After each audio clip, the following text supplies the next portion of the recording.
Good morning student. जैसे हमने पीछे वीडियो के पार्ट में आपकी हिमालयन नदी तंत्र देखा, आपका जो हिमालयन नदी तंत्र था जिसमें आपकी सिंधु, गंगा, ब्रह्मपुत्र मुख्य सहायक नदियां थी।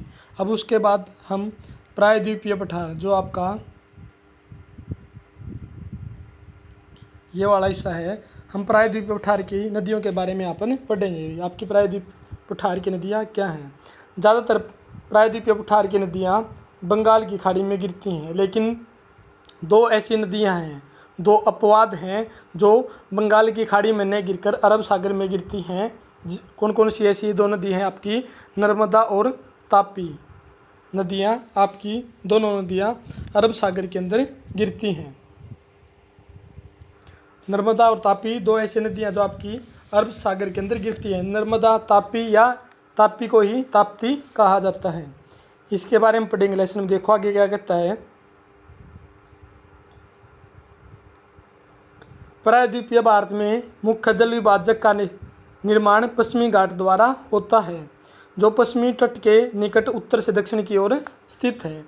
प्रायद्वीपीय भाग की अधिकतर मुख्य नदियां जैसे महानदी, गोदावरी, कृष्णा, कावेरी पूर्व की ओर बहती हैं, यानी जहाँ पर आपकी बंगाल की खाड़ी है तथा बंगाल की खाड़ी में गिरती हैं। ये नदियाँ अपने मुहाने पर डेल्टे का निर्माण करती हैं।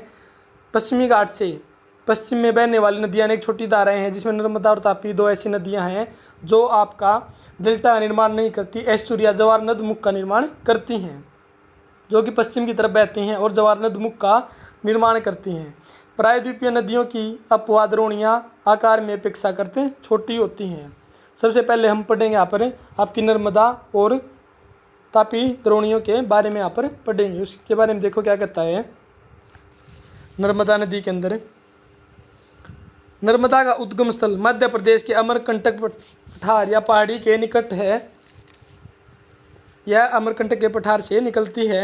यह पश्चिम की ओर बहती हुई एक बर्न्स घाटी में बहती है। बर्न्स घाटी का निर्माण आपका प्लेट टेक्टोनिक विवर्तनिक हलचलों के कारण होता है। ब्रंसन के कारण आपका बर्न्स घाटी का निर्माण होता है और उस बर्न्स घाटी में ये आपकी उत्तर से दक्षिण की तरफ बहती है। समुद्र तक पहुंचने के क्रम में यह नदी बहुत से दर्शनीय स्थलों का निर्माण करती है। जबलपुर के निकट संगमरमर के शैलों में यह नदी गहरे गोर्ज से बहती है। गोर्ज के आपका जब नदी की घाटी गहरी हो जाती है, उसको किसका नाम दिया गया है? गोर्ज का नाम दिया गया है। तथा जहाँ नदी तीर ढाल से गिरती है वहाँ धुआंधार जलप्रपात का निर्माण करती है। ये आपका मध्य प्रदेश के अंदर ही आपका जबलपुर में धुआंधार जलप्रपात। नर्मदा की सभी सहायक नदियाँ बहुत छोटी है। इनमें से अधिकतर समकोण पर मुख्य धारा से मिलती है। नर्मदा द्रोणी मध्य प्रदेश और गुजरात के कुछ भागों में विस्तृत है। इसके अंदर क्या कहता है देखो।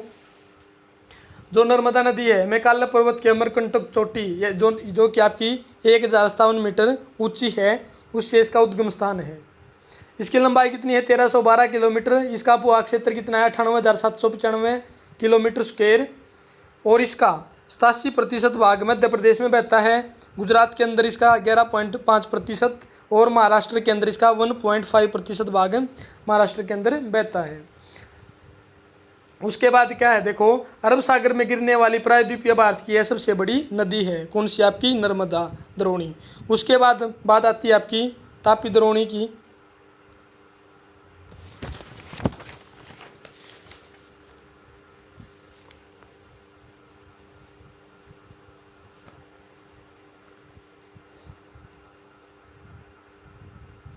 या उसमें हम थोड़ा और इसके अंदर बता सकते हैं आपका, इसके उत्तर में विंध्याचल व दक्षिण में सतपुड़ा पर्वत हैं।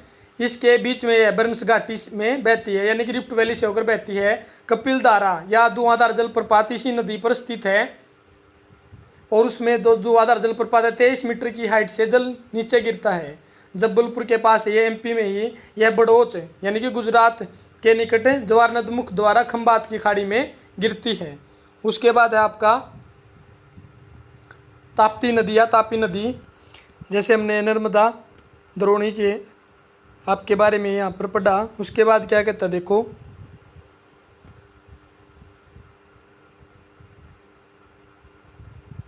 तापी नदी। उससे पहले क्या कहता है देखो, क्या आप जानते हैं नर्मदा नदी के संरक्षण के लिए मध्य प्रदेश सरकार द्वारा नमामि देवी नर्मदे नाम की एक योजना प्रारंभ की गई। यह मध्य प्रदेश के अंदर आपकी शुरू की गई थी। उसके बाद क्या कहता है देखो, तापी द्रोणी या तापी नदी या तापी का उद्गम मध्य प्रदेश के बैतूल जिले में सतपुड़ा की श्रृंखलाओं में है। यह भी नर्मदा के समानांतर एक बंश घाटी में बहती है, लेकिन इसकी लंबाई बहुत कम है। इसकी द्रोणी मध्य प्रदेश, गुजरात, महाराष्ट्र राज्यों में है। अरब सागर तथा पश्चिमी घाट के बीच का तटीय मैदान बहुत ही अधिक संकीर्ण, बिल्कुल नैरो है, इसलिए तटीय नदियों की लंबाई बहुत कम है। पश्चिम की ओर बहने वाले आपकी मुख्य नदी जैसे साबरमती, माही, राजस्थान के अंदर ये आपकी मध्य प्रदेश के अंदर ये माही आपकी लूनी है, वो साबरमती, भरतपुजा और पेरियार ये केरल के अंदर है। इसमें देखो क्या कहता है आपका, जो ताप्ती नदी है या तापी नदी है, मध्य प्रदेश के बैतूल जिले के मुल्ताई नामक स्थान के पास सतपुड़ा श्रेणी जो 762 मीटर की हाइट है उससे निकलती है।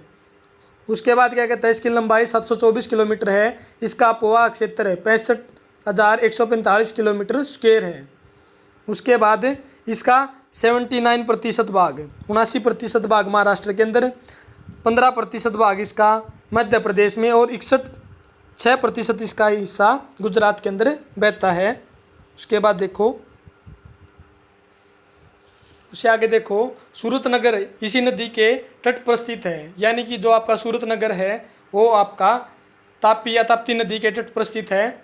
सतपुड़ा और अजंता पर्वत के बीच बंश घाटी में प्रवाहित होती है आपकी ताप्ती या तापी नदी। इसकी प्रमुख सहायक नदी पूर्णा है। नर्मदा के समानांतर सतपुड़ा के दक्षिण में बहकर खंबात की खाड़ी में गिरती है। काकरा पारा तथा उकाई परियोजनाएं इसी नदी पर आपकी स्थित हैं।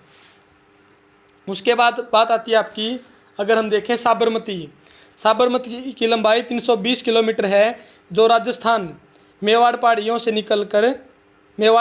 निकलकर खंबात की खाड़ी में गिरती है।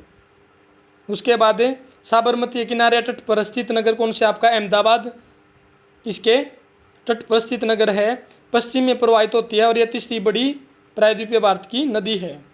उसके बाद क्या कहता है, लूनी नदी अरावली श्रेणी के नाग पर्वत से निकलती है। अरावली श्रेणी जो आपके राजस्थान में इसका विस्तार है। राजस्थान आपका कुछ हिस्सा आगे, गुजरात का कुछ हिस्से से लेकर राजस्थान और आपके दिल्ली तक की इसका विस्तार है। जो अरावली श्रेणी के नाग पर्वत से निकलती है, 320 किलोमीटर इसकी लंबाई है और कच्छ के रण में दलदल में यह क्या है, विलुप्त हो जाती है। साबरमती की लंबाई भी आपकी कितनी थी, 320 किलोमीटर थी, और इसकी लूनी नदी की भी आपकी 320 किलोमीटर है। उसके बाद क्या कहता है देखो,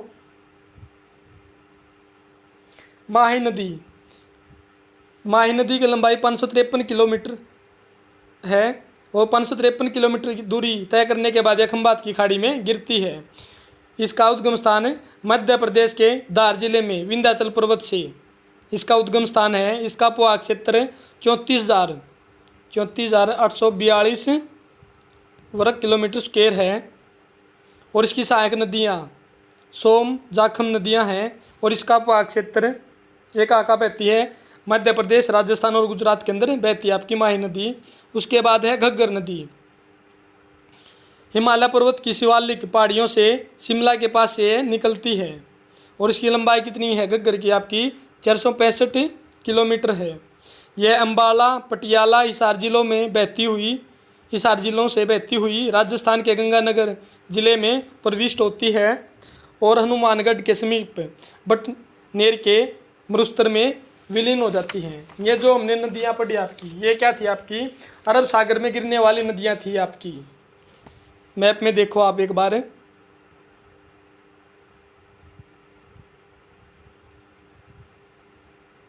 ये देखो, ये आपका अरब सागर है। ये आपके अरब सागर में गिरने वाली नदियाँ थी प्रायद्वीपीय भारत की पश्चिम की तरफ है, जिसमें आपकी नर्मदा के बाद हमने पढ़ा आपका तापी या ताप्ती नदी, फिर साबरमती, लूनी नदी, माही नदी, घग्गर नदी, ये मुख्य आपकी नदियां हैं। पेरियार के आपकी केरल के अंदर है। उसके बाद क्या आती हैं, फिर आती हैं आपकी प्रायद्वीपीय पठार के अंदर ही बंगाल की खाड़ी में गिरने वाली नदियाँ। वो हम आगे पढ़ेंगे बंगाल की खाड़ी में गिरने वाली नदियों के बारे में।